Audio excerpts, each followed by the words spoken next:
welcome back. This is the epic conclusion to my moving emotional films. This time I'm going from the silent era to the 1950s. That takes us up. I've done every other era.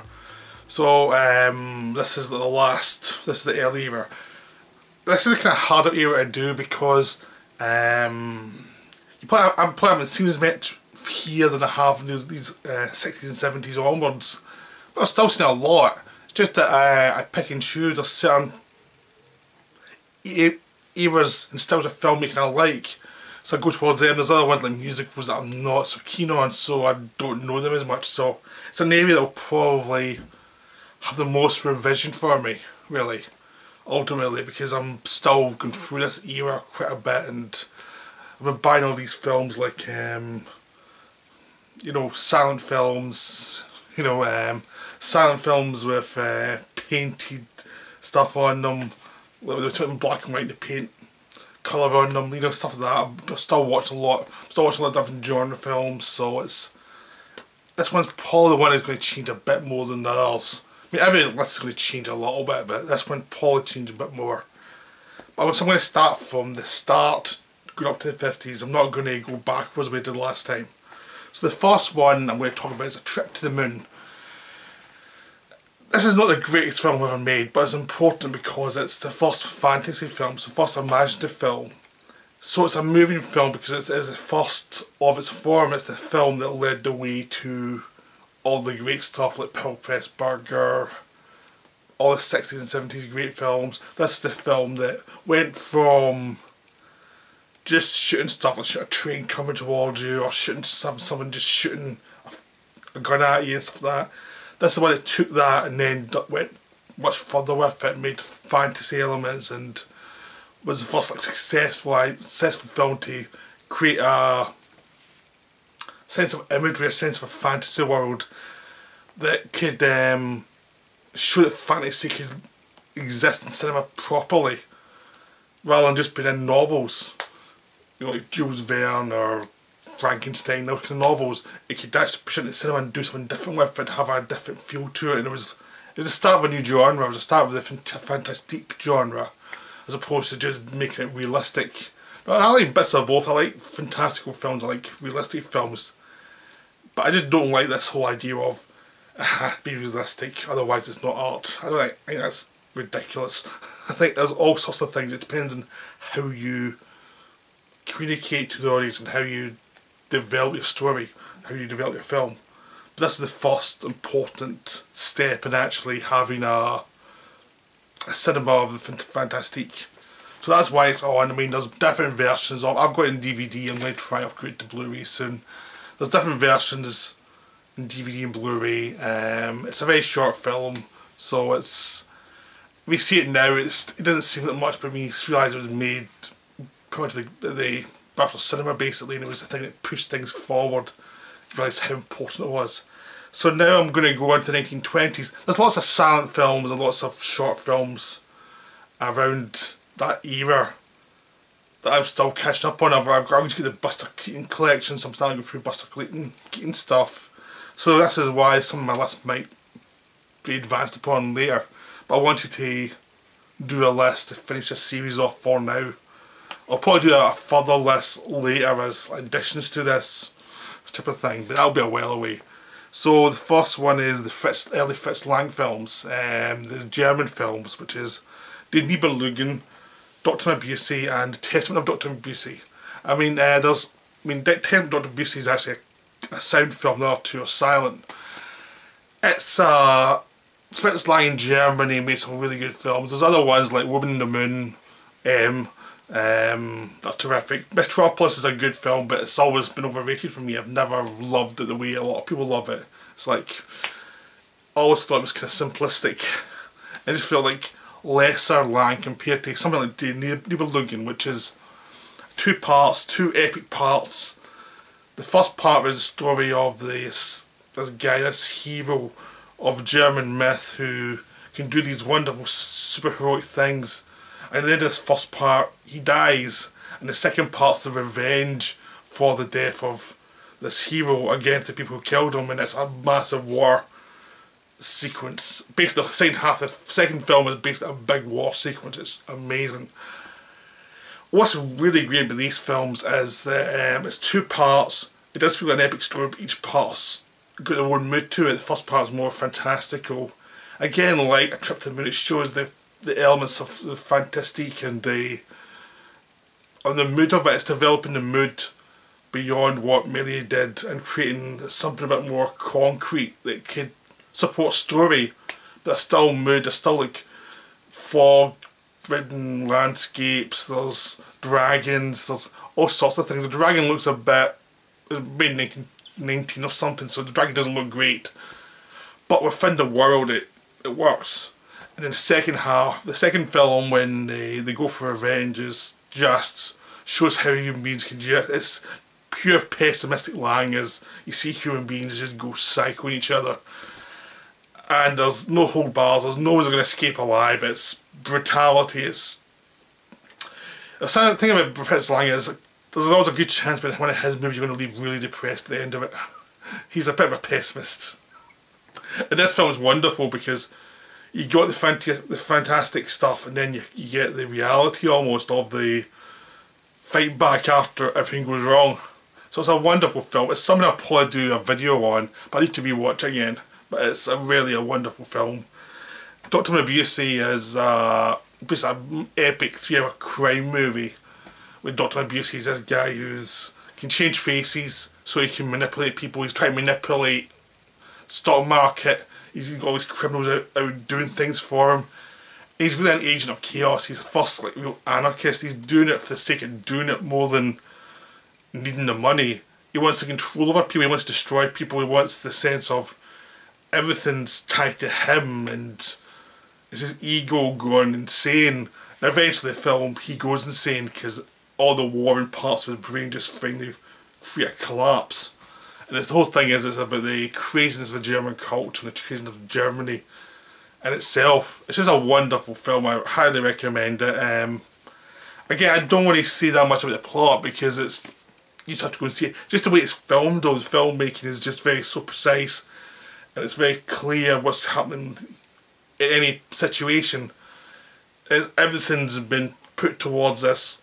What's a pulp plot, but it's done with such imagination, such verve that the few hours fly by, and the cops are trying to find them. The cops are trying to catch Mabuse, and they're always failing. It's just wonderful pulp. It's the pulp done as art, because it takes the pulp format and brings it to art by the filmmaking and the atmosphere and the craftsmanship. So it's a wonderful film. It's endlessly watchable. Even 3 hours, it's silent, doesn't matter. It still feels like it still feels so much faster than most movies you see nowadays. Much more intense because you have to concentrate on what he's doing and the imagery. You're not getting all the sound effects and things to make it intimidating. It's just through images. So it's wonderful. I highly recommend it. Eureka's got a lot of Fritz Lang movies out at the moment, a lot of the silent eras. So the Master Cinema Collection, just go to Eureka website and you can find all these films. They are stunning. They've got good releases on Blu-ray. Next one's Testament to Dr. Mabuse. That's the final Fritz Lang film before he left Germany. It's a bit moodier. It's set in an asylum, and the whole idea is Mabuse's been in there for years. He's been silent, and it's about the creeping influence of Mabuse rather than Mabuse doing himself. It's how they interpret Mabuse's scenes, what he's written, and how it drives everyone mad rather than Mabuse himself. But he has a ghostly presence that seems to be possessing people, and it's just a very creepy, weird film. It's like Fritz Lang had to become another Mabuse film. I don't think he really wanted to, but he made this weird atmospheric film instead, and just did it about like the rise of fascism and the madness of fascism, which did not endear him to the Nazis. So that's why he left Germany. So these Fritz Lang films are wonderful. They're just great. Again, Dr. Mabuse's one, Dr. Mabuse's one. I've told you the general outline, but you should see the rest yourself. Don't read anything else about it. Just go and enjoy it. It's kind of that thing where it's on the details of what happens. I mean, what I described was what's in the back, what's the genuine about the film, not the details of how it's done. So that's just worth seeing on itself. Okay, now I'm going to go to Murnau. Since I went from Live, I've got to Murnau as well. The Murnau stuff are the kind of films that I really love. It was Nosferatu, which I covered in my vampire video, so go see it there. Go see what I said about Nosferatu there.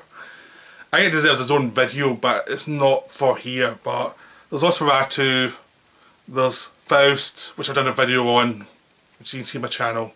But one of my early videos, it's still a bit rough, but it's still a good video, so I would recommend you go to see that one. Sunrise, which I haven't done a video on yet, it's astonishing. It's just a beautiful film. It's one of the most wonderful films ever made. One's darkly romantic because it shows the romance, but also shows the darkness and all the horrors and the human soul as well, like the idea of jealousy and malice and how that affects people and how people fall out of love with their mate, and how a trip to the city makes them fall back in love. The man is, you see the idea of a man, someone who's fallen out of love with his wife, and he's tempted to leave her for someone else, and perhaps even suggests he might kill her. And then for his trip to the city, he falls back in love with her and remembers why he fell in love with her in the first place, and it becomes this beautiful romantic story of their love. It's a beautiful film. I've seen it endless amount of times. It's romantic and it's very sincere, so if you're a cynic you might sneer at it, but that's your problem, not anyone else's. I remember I saw it in film school when I first saw it, and you know, when you're 18, 19, some people are a bit cynical because they're trying to prove they're hip and cool and, oh, this is ridiculous, and it's like, even then I was thinking, you idiots, you don't understand art. You know, just deal with this is great. So that kind of sneeriness I don't ever like. But Sunrise is just beautiful. It's such a wonderful film. It's so beautifully done. Again, I'd probably have to do a proper video on it to really do it justice. So because this is just a general video about emotional films from this era, I can't go into that much detail about it, but I will eventually. Finally, The Last Laugh, which is one of those most underseen films. I mean, it just feels like it's a film that's not seen as much as some of the other. They all go to Nosferatu or Sunrise. This one's less known. It's this guy who works in a hotel. He's the greetings guy. He's this sort of doorman, basically. That's his identity. That's all he's got. And when he loses his job, he just falls apart. And it's one of the things is, with cinema, it's hard to describe why something's amazing. It's just the details of his life, the details of why, by showing what this means to him and showing the fall once he loses it, is wonderful cinema. It's just beautifully made. It's one of those films. Try and not know that much about the film before you go into it. This is me just giving you a general idea of it. But try and see The Last Laugh, but not know that much about it. It's really worth it, 'cause it's all about atmosphere. It's not about, there's no real big plot twists to reveal. I just don't want to give away any of the little details and make it so wonderful. The thing about Murnau is, he's so wonderful with details. It's like, yeah, you might know the plot, but it's not the plot, it's about how it's done in the plot. How the story evolves from the general situation, how it's done visually, and how a light image of the sun against a swamp tells you everything you need to know the situation. It's just pure cinematic excellence. So try and see his films, any of them, but try and see them known as little as possible, beyond what you can get from the box probably. But they're worth not seeing that much about. Like, don't read books about them or anything, just see the films, because it's not about the story so much as about how the story is told. So hopefully that makes sense. Next is sort of a similar thing. This is to Vigo film, Zero for Conduct and Atlanta. I can never pronounce that one, so but, you know, anyone who knows cinema knows what I'm talking about.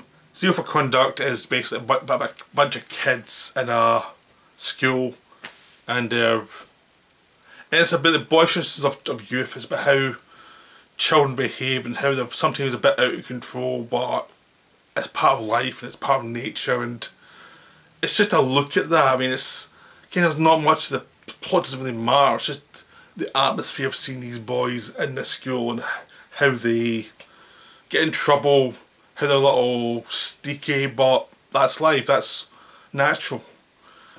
And that is basically about a couple on a boat, and they live in a boat. Basically they work on the boat. And it's about a love story between this couple and how it kind of over time it starts to fall away and how they have to fall back in love. Kind of like Sunrise, where there's temptations. It's about how difficult it is to stay together. It's a beautiful film. It's just so wonderful. Again, it's another one, don't know anything about it before you see it. It's just wonderfully made. Vigo is one of my favourites, but again, it's hard to describe his films. It's really hard because his films are about the experience of watching them. It's not about any like plot, anything. The plot stuff that's been done to death over the years, and usually done by hacks. This is seen as kind of plot of love lost and love regained through the eyes of a master filmmaker, and that's why it's important to watch them, because every plot you've seen some way done before, but it's how it's done is the important thing in any filmmaking, and these films by Vigo are very important to watch, so I'd highly recommend them. Go watch them, they're worth it. Apparently there's a Blu-ray of these films coming out soon in the UK. I've got it in pre-order, but God knows when it will actually come out. Sometimes you pre-order and just hope for the best. Okay, next is some Buñuel. Right, sorry about this, I'm just checking something. Early Buñuel. Chen Andalou and El. Again, and El is one of his Mexican films in the 50s. Chen Andalou is his first film. It was made by, with him and Dali. And the whole idea is, there being a film that cannot be interpreted in any possible way. It's all about the sensation, it's all about how images come together, and how it's all about the surrealism of the life, and how the life is more surprising, more fascinating than a very rational approach could be. So of course it's not about nothing, it's about something. It's just like they're trying to throw stuff up to make it harder for you to actually interpret things, but it just means it's a proper film. It's a deeper film for you to actually interpret. It's just some wonderful, it's wonderful imagery and wonderful juxtaposition in there that it's just stunning. It's just, again, to see it's only 20 minutes long. We're not throw you off for too long. El was like some similar. There's the Archibald de la Cruz is another film at the same time. The Mexican films, they're all great. I would just go and binge these Mexican films. They all kind of feel I think these Mexican films, they all feel kind of almost as like one big film. It's like they're all interconnected. The same way in the 60s when we went back to Spain and Europe, these films seem more distinct from each other. These ones, they feel much more like they're like a bunch of obsessions flowing together, and they're like Mexico inspired in interesting ways, but it was almost like the preparation ground for what you're going to do later in the 60s. But these are still wonderful films. They're definitely worth seeing. So again, hopefully just check on eBay. I'm sure you can find some. I got quite a lot of his Mexican films from eBay, just by importing, you know, but that's the best way to do it. I mean, there's some stuff like Grand Casino that did come over here, but there's a lot that didn't. So do your best, just do your best. Right, okay, now we're going into horror, which is Bride of Frankenstein. Now, Bride of Frankenstein, James Whale's Secret of Frankenstein, it's a wonderful film. It's wonderfully made. It's it's a sequel in the loosest possible sense, in the sense that Will didn't really want to do the film. He'd done some other films and he wasn't really keen on coming back to Frankenstein, but they pretty much said, we'll let you do anything you want with it, you just do what you want, because we need a sequel, and since you directed the first one you know why it was a success. So instead of taking it, making it a very grim but humorous moving monster tale, he makes a black comedy about monsters and how freakish human beings are in comparison to monsters. And it's sort of like a fairy story. It's all about the monster, his further adventures in society, and how he's constantly being chased for how it looks. And he's dealing with Ernest Thesiger with Dr. Pretorius, who's this camp scientist who's making all these little creatures who are also alive. He's very dark sense of humour and he's wonderful. There's the original Frankenstein, Dr. Frankenstein, who's been pulled back into making monsters by Pretorius, and he's like an addict who can't quite get over the thrill of being a god. Really, he wants to be a god, but no, he has to go back to real life and be a nice, decent person, but Pretorius is just pulling him back. It's like, you need this type of thing. It's just wonderful. And Pretorius ends up stealing the guy's wife just to make him do what he wants to in the first place. So it's a wonderfully funny film. It's very brief, but everything's to the point, and whenever Pretorius and the monster are together, it's hilarious. There's a great sequence as well in the middle with the monster and the blind man in a part that's just wonderfully moving as the monster learns to talk a little bit, and it's just great. I mean, that's a highlight of horror in the 30s. It never got anyone near as good as this again. Everything fell apart after this one. You know, like, for quality wise, because it was that thing where you perfected it. It's like, that's it, it's done. There's nothing more there. You can't really do anything else with this. Just give up. And they made other films, but they became like B-movies really. They weren't the same level of invention, or even close to the level of invention. They weren't even the same universe almost of invention from this one. So yeah, Bride of Frankenstein, just wonderful. Right, next is King Kong. What can you do about King Kong? It's beautiful. It's been remade twice, and there's been a spin-off, Skull Island. Nothing's ever really came anywhere near close to what Kong is. King Kong is wonderful. It's wonderfully naive. I mean, I've liked all the other Kong movies. I like Kong, but it's hard to ignore how good the original is. I mean, the original does have flaws, but the flaws don't matter. I mean, the leading man is pretty boring. He just does duller, doesn't matter. But everyone else is so much fun. They go to Skull Island, trying to shoot location. They find Kong, and they bring Kong back to civilization. All hell breaks loose. But it's just a wonderful set of sequences. You've got the sequence with the discovery of Kong, the sequences with Kong fighting the dinosaur, escaping from Kong with the leading lady after she's been kidnapped by Kong. You know, in the final sequences of Kong smashing through New York and being shot down by the planes. It is like a fairy story. It is just wonderfully perfect. It's like they did everything right. This should not have worked. Instead, it's a masterpiece. They did everything possible right. Even its flaws are right, because they make the good stuff really soar. So even the flaws, the fact the leading man's useless, doesn't matter, because the film itself is so good that they actually can make the kind of qualities that Kong has as a stop motion puppet more emotional, because Kong's more human than any humans. Kong's more of a moving figure because he's been put out of where he needs to be by these stupid humans who end up destroying him. They don't understand how precious Kong is. So Kong's wonderful. Kong is one of the greatest films ever made. And if you don't think that, you're stupid. You know, I might as well call people stupid in this video. But Kong is just wonderful. It's an undeniable idea of how great filmmaking can be when it's got something in its teeth that's just seems to unroll itself into existence. Okay, next is a Disney film, Pinocchio. Pinocchio is I like a lot of the early Disney films up to the first five, really. I mean, you got Snow White, Pinocchio, Bambi, Fantasia, and Dumbo. Those are the five that I think are wonderful.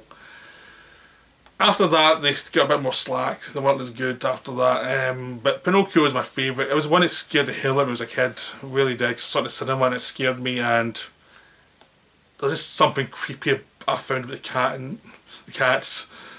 You know, and there's lots of other great sequences, like when he goes to the pleasure land and all the automated donkeys, and all the mistakes he makes as he tries to become a real boy. And the whole idea is he has to learn. He can't just become a real boy by instinct. He has to learn how to be a good boy. And it's such a simple idea, but I think it resonates because he's trying, but he's failing. And if you see any small child trying to slowly grow up, you see the mistakes that Pinocchio's making is just like the mistakes children make.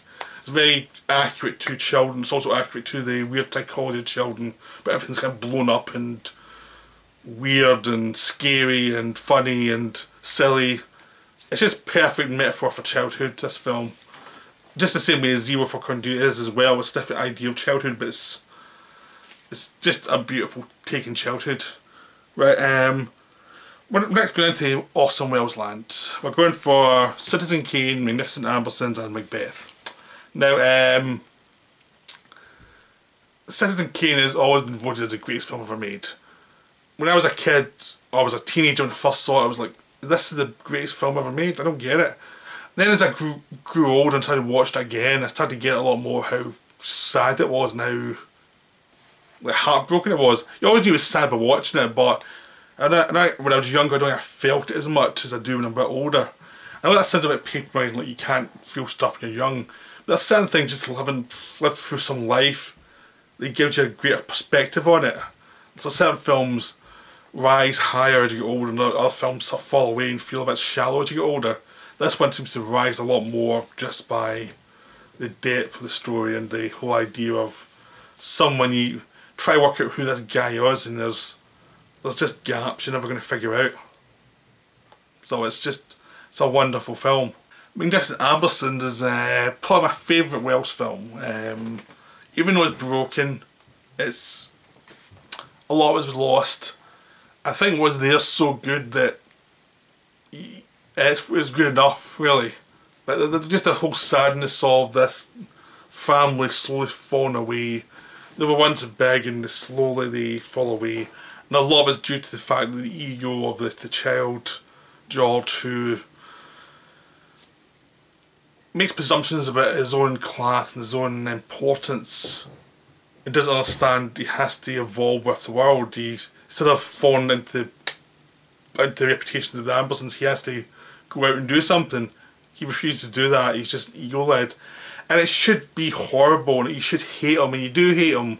He destroys other people's lives, he destroys other people's chance of happiness.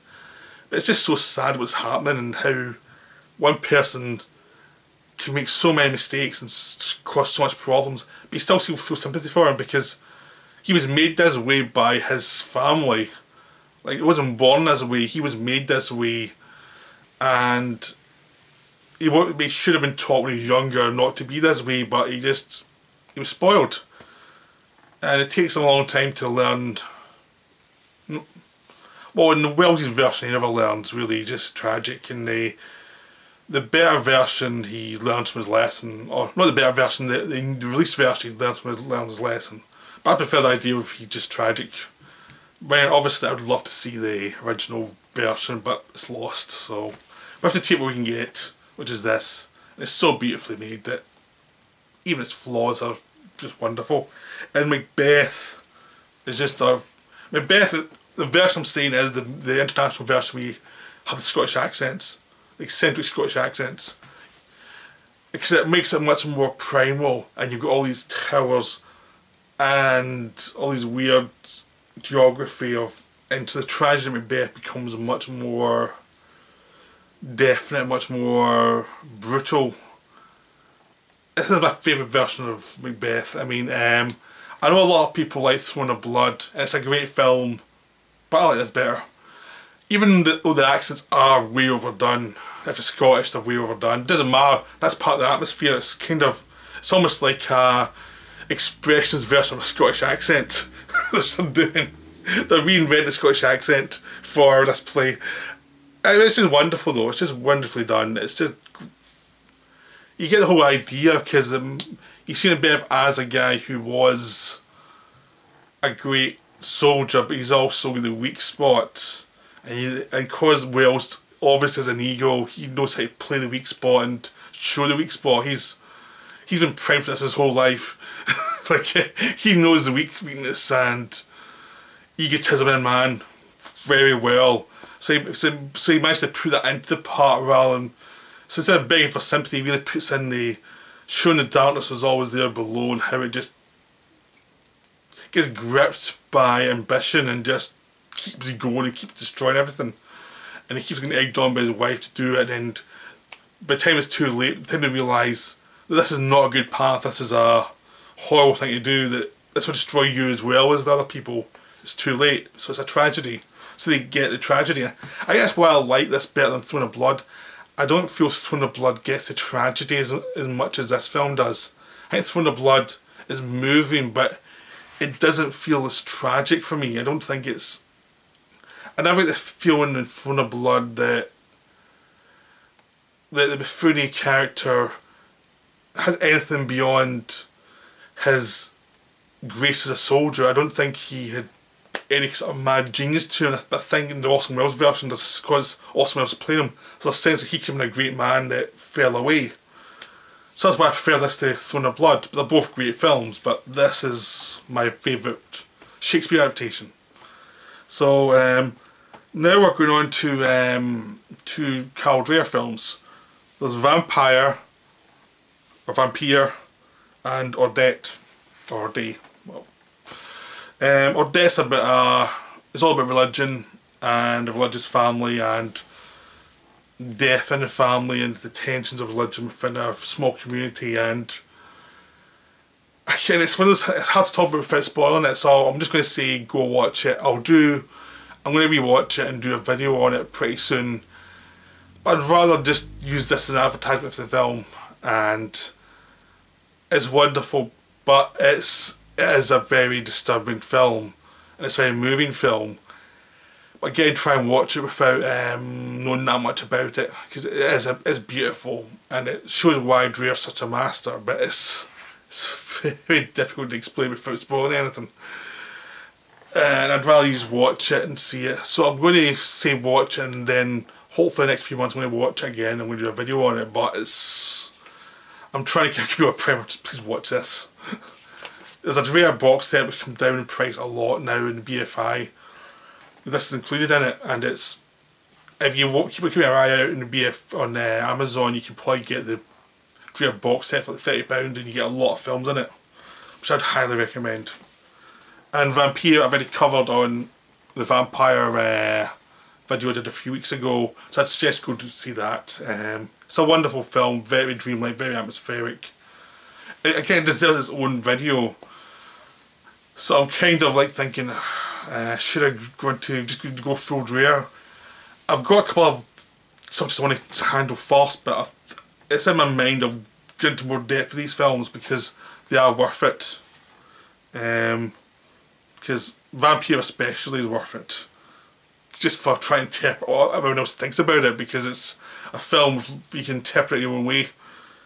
Okay, we're now going to Ozu, who is one of my favourite directors. We're going for, actually most of these directors in this list are my favourite directors. There's only, you may well assume they all are unless I say this one's not. Tokyo Story, the original Floating Weeds. There's many great Ozu films, but these two are my favourite of Ozu. Tokyo Story is about an old couple who children have grown up, they're going to visit them in Tokyo, and it turns out they're a burden to these children because the children have grown up and have their own lives now. And it's a very beautiful, heartwarming, heart-rending film about what happens to the elderly and what happens to people as they get older, and how other people have different genders. People want to do stuff with their own life, and sometimes if your parents are there, you can't, and it's like, it's one of those things that no one's really villainous. Everyone's trying their best, but it's a kind of tragedy anyway. It's, again, it's a film, see it to see it, and try not to read that much about it, just go and experience it. Because it's, again, it's how a master tells a tale. The Floating Weeds is about an acting troupe who travels from town to town, eventually go back to a town where the lead actor has a past, and it's about how the past and the present kind of intermingle and how the past affects the present. There was a remake of this, a colour remake that Ozu did himself, which is also a very good film, but I think the original's raw and has just more control over its story. It just feels like a more complete experience. I think the remakes are a bit padded out compared to most Ozu films, but the original was just beautiful. It's in black and white, it's just gorgeous, and it's very moving, so I recommend both versions, but watch the original first, because the original was the superior version.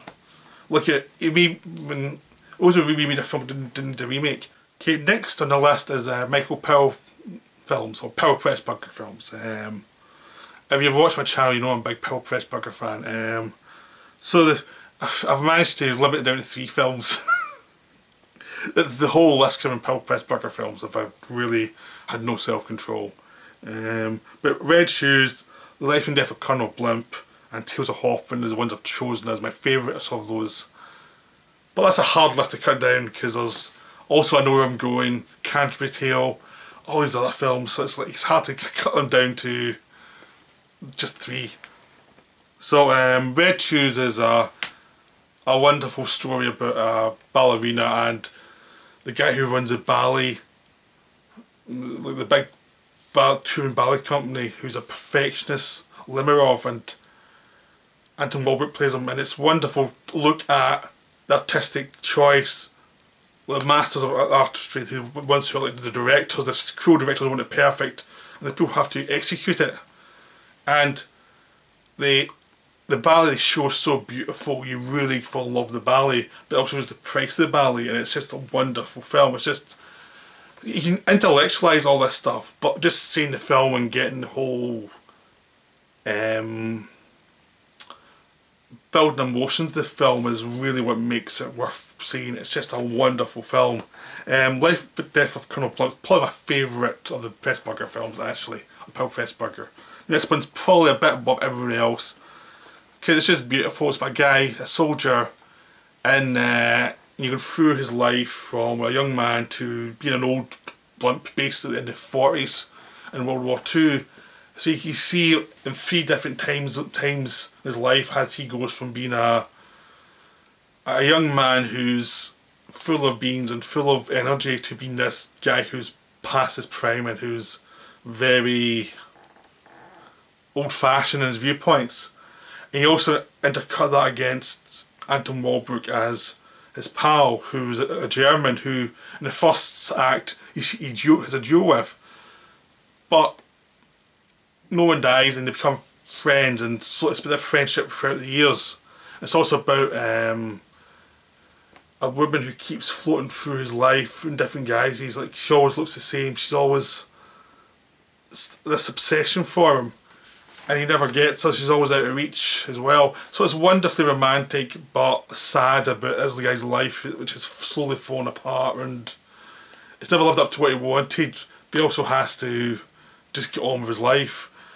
And it's very moving about the idea of aging, about what people lose as life goes on. They lose friends, they lose loved ones, they lose their own abilities, but they still keep going, and it's what kind of world replaces their world. So it's a wonderful film, it's so beautiful, it really is something special. And Tales of Hoffman is it's probably the most flawed of these 3 films, in a sense it's an anthology of all these like ballets and operas and all these stories within one large story of Hoffman. And it's beautiful music, beautiful imagery. It is very self-indulgent, but it's still just so beautiful. It transcends its self-indulgence to become something very artistic and very lovely. But I can see why some people don't like it, but I just think it's just wonderful. Again, it's not something I need to do a video on to explain properly. So I'm just trying to promote the film through this because it's a hard one to explain. It really is a hard one to explain. More than any of the other Pearl Pressburger films, this one doesn't have something to link on to as a story to explain what's going on in the film. So on to the next one is The Searchers. This is John Ford's Searchers. I'm not a big John Ford fan generally, but this one kind of went above and beyond his normal films, so it gets a pass because it's so good. Anyone who's seen this probably seen The Searchers. You know, John Wayne, his niece gets kidnapped by the Indians and his family gets butchered. He and his half-breed nephew have to go and find her, and you're never quite sure Wayne's going to rescue or kill her. And there's a Indian called Scar who is his enemy, and it's just this obsession to find her, what's going to happen. And you see the idea that the John Wayne character is actually racist, and there's a lot of ugliness going on in his search for this girl, and so it's all about the kind of ugliness of revenge and ugliness of our epic. Like, the whole idea was it's an epic, but it's an epic for all the wrong reasons. It's an epic of hate rather than an epic of forgiveness, and it just slowly, you see him slowly come back to humanity over time. But it's a very long process. It's a wonderful film, really well made, above and beyond most John Ford films. I'm just not a big John Ford fan, but this one is almost like just someone else make this film because it seems so much more artistic than the rest of them. So that's The Searchers. Okay, next we're going to go on to Howard Hawks. Howard Hawks is another big favourite of mine. I'm actually down to 4 films. I tried so hard to cut it down to less than 4, but it's kind of like Murnau and Lang and Pressburger Pearl. There's only so much I can do. There's only so many films I can cut out. Right, so the 4 kind of down to is To Have and To Have Not, His Girl Friday, Only Angel Have Wings, and Rio Bravo. These are just wonderful films. To Have and To Have Not is Bogart and Bacall, their first film together, and it's a World War II era film. I think it was made before American in the War, but there's lots of tensions in it. But it's maybe a thriller, but it's really based on the idea of these people in a port, and there's lots of political tension involved. But it's really a romance between Bogart and Bacall with other things going on. It's just a wonderful film. It's a wonderful entertainment. I mean, everybody loves Casablanca. Casablanca's a really good film, but I think this is a better film. I just love To Have and To Have Not. Again, I don't want to explain much of the plot because I don't want to ruin it, and I'm already thinking I've blown it even by saying what I said. So we're just trying to see it. It's just amazing. Again, into that film I'll put a video about where I say it's going to get spoiled. His Girl Friday is Cary Grant, Rosalind Russell. Cary Grant's the editor of his big newspaper. Rosalind Russell's his ex-wife and the star reporter who's quitting to go on with her real life, and he's going to do anything he can to scupper her plans and get her back on the job as ace reporter. Even if it means lying his head off, which he does repeatedly.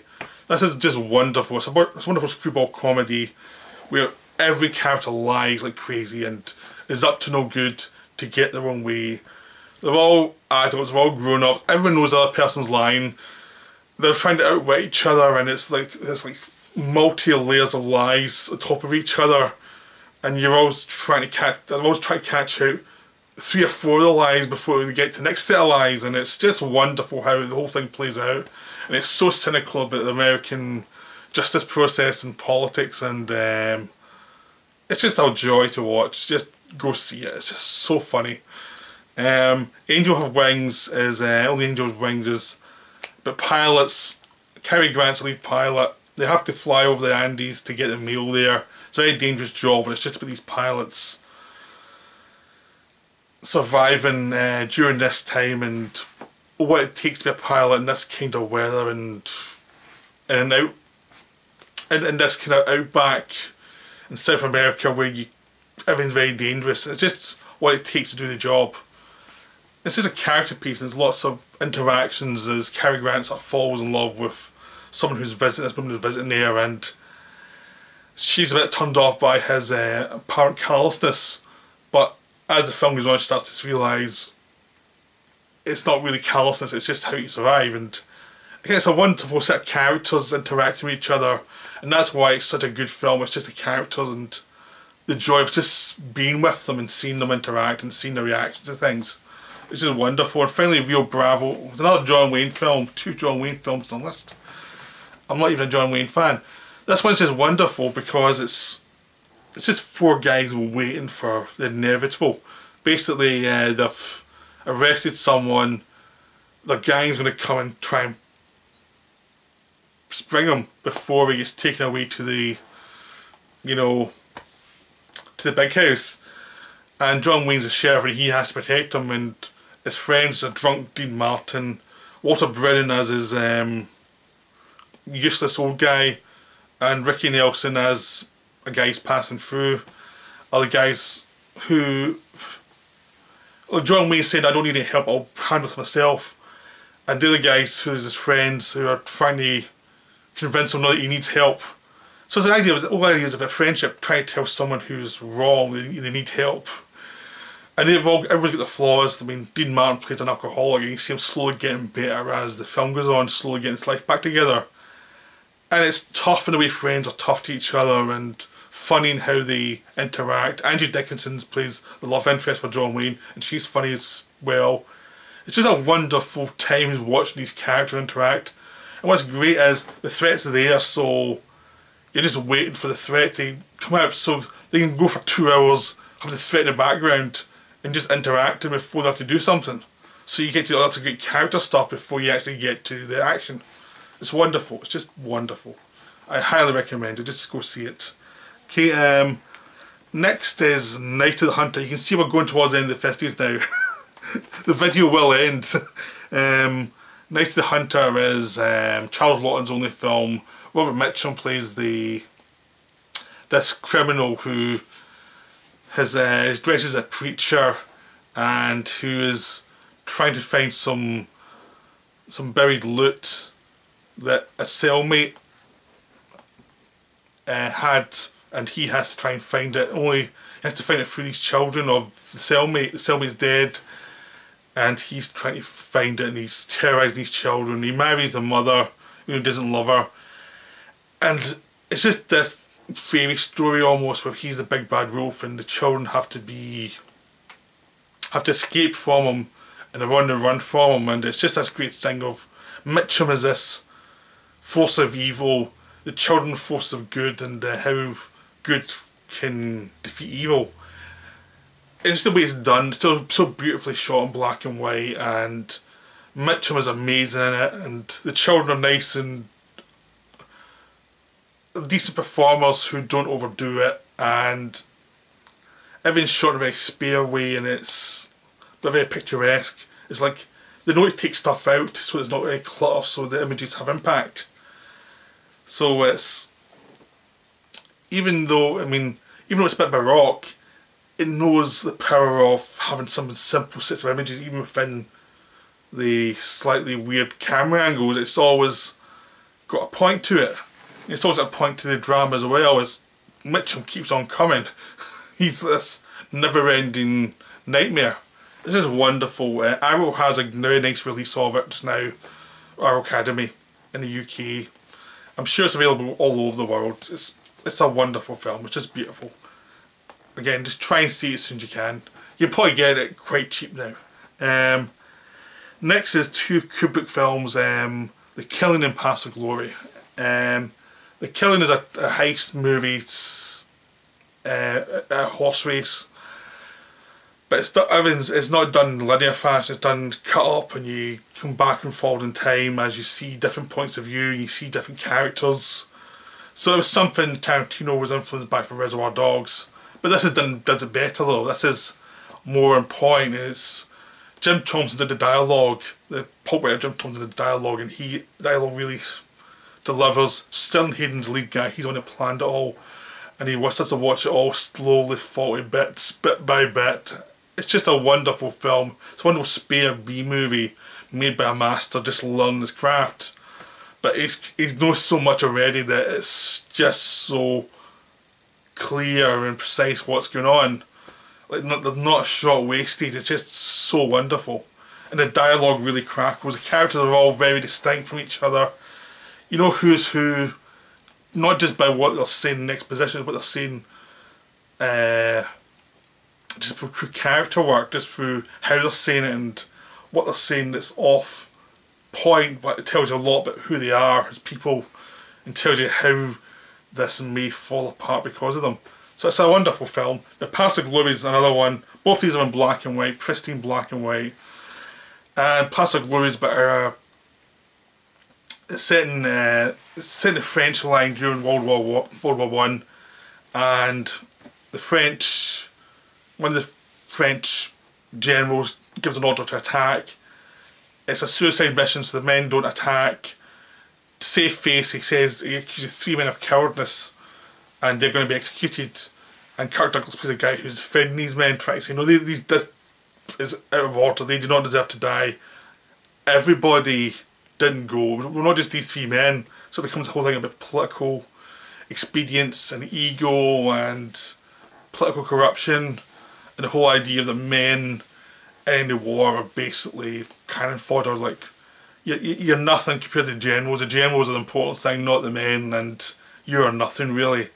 And Kirk Douglas is too low down to really make an impact, as all these corrupt generals are going to get their way. They're going to kill their own men just to make a point, so that the other men will not do that again, even if it's a suicide run. And it's just so brutal and so horrible, the way human beings can be to each other, especially people who's meant to be on their own side, and how cynical they are with their own people. And it's just a wonderful film. It's just really well made. It's gorgeous, some great tracking shots through the trenches and through the no man's land. It's just a beautiful film.